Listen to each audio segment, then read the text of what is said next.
L'espoir de retrouver vivants les 3 alpinistes français disparus après une avalanche dans la région de l'Everest au Népal est désormais quasi nul, selon les responsables des secours.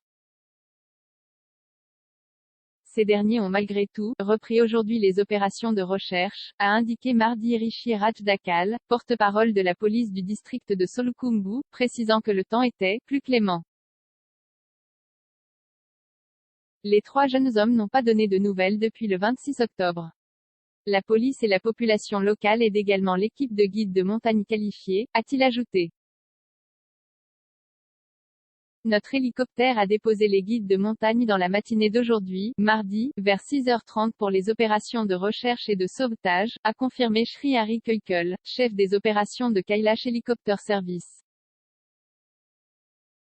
3 sacs et du matériel du bivouac retrouvés âgés d'une vingtaine d'années, Louis Pachou, Gabriel Miloche et Thomas Arfi avaient entrepris l'ascension de la face ouest du Minbo Eiger, 6,070 mètres d'altitude. Membre du groupe Excellence Alpinisme National, GIN, formation d'élite de la Fédération Française des Clubs Alpins et de Montagne, FFCAM, il faisait partie d'une équipe arrivée fin septembre, dans la région du Khumbu et de l'Everest, dans le but de gravir différents sommets culminant à quelques 5,000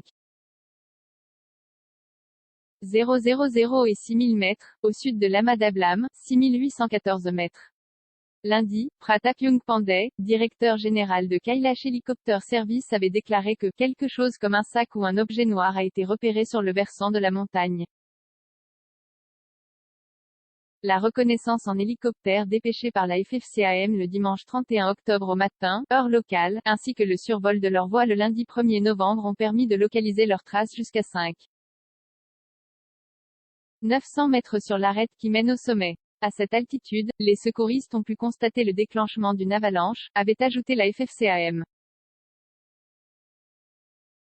Ces mêmes traces montrent qu'ils ont renoncé à aller au sommet, ont fait demi-tour et ont entamé leur descente par leur itinéraire de montée. Les secouristes ont retrouvé 3 sacs, ainsi que le matériel du bivouac. Le Népal a rouvert ses portes en septembre aux alpinistes étrangers, dispensant de quarantaine les personnes vaccinées. La pandémie de Covid-19 a entraîné l'an dernier l'arrêt total de l'industrie touristique du pays de 30 millions d'habitants, dévastant son économie qui en dépend fortement.